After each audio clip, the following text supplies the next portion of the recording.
Hey everyone, in this Unity Basics video, we are going to take a look as to how we can enable the player to interact with the game. Now there are different ways that a user can provide the input. It can be a touchscreen method, there are other methods as well, but we are going to take a look at the input system. Now input is a class that accepts interaction by the player with the devices such as mouse, keyboard and touchscreen. There are three key functions that we are going to look at. The first being get mouse button, which returns whether the mouse is currently clicked and pressed. The second one tells you get mouse button down, whether the user has pressed the left button. And finally get mouse button up, whether they have released the click. Alright, and of course we have got the left click and the right click. So 0 corresponds to left click, 1 corresponds to right click, and 2 to the middle click. So just keep this in mind and we will move on to an example. What we are going to do is try to spawn a cube in different stages when the left mouse is pressed down or when it is released. Those will be the two areas we'll be looking at. Nothing, we won't play around with the drag right now. We will just be looking at the left click, press and release. That's it. Alright, so let's go ahead and create a 3D cube and let's convert it into a prefab. If you don't know what that is, check out my video on that, explaining in depth what a prefab is, and also check out my video on spawning an object. In this video we will be building upon that concept. Alright, so let's remove this, and okay, I put it here. Let's undo that. I don't want it to be in the scripts folder, I want it to be in the prefabs folder. Let's delete this and let's move the cube here. Okay, perfect.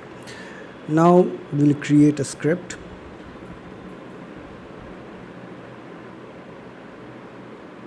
And we are going to call it spawner.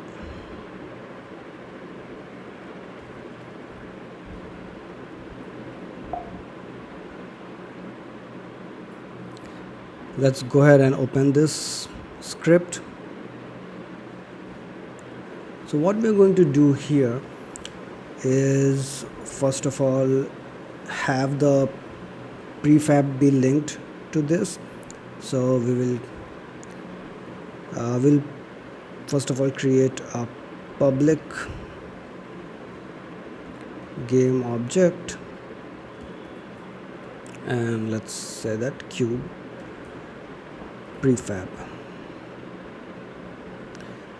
And at the very beginning, let's just test if everything is working as intended by spawning the cube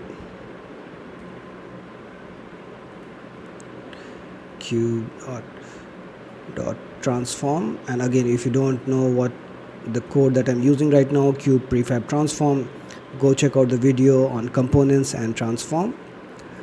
Cube prefab dot transform dot position, and the final one, as we know, is for angle, so we will set that to 0 by using quaternion dot identity. Okay, perfect. Let's see if this works.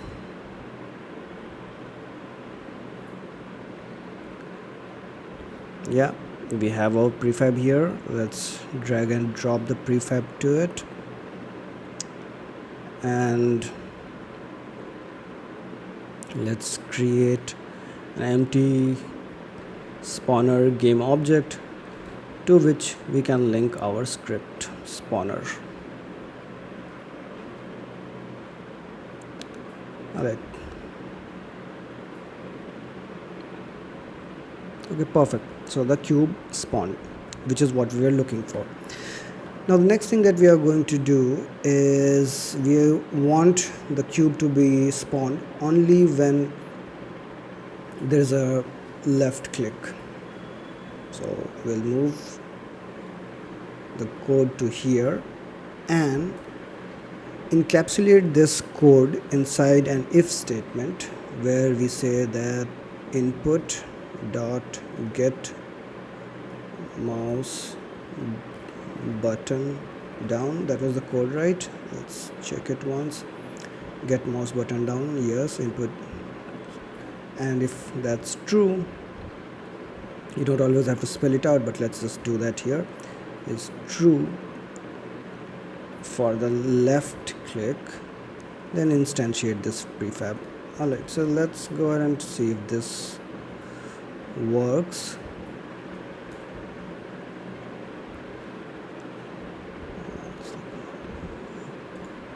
Alright, why is there extra space here? Okay, perfect. Let's go to Unity. That compiled,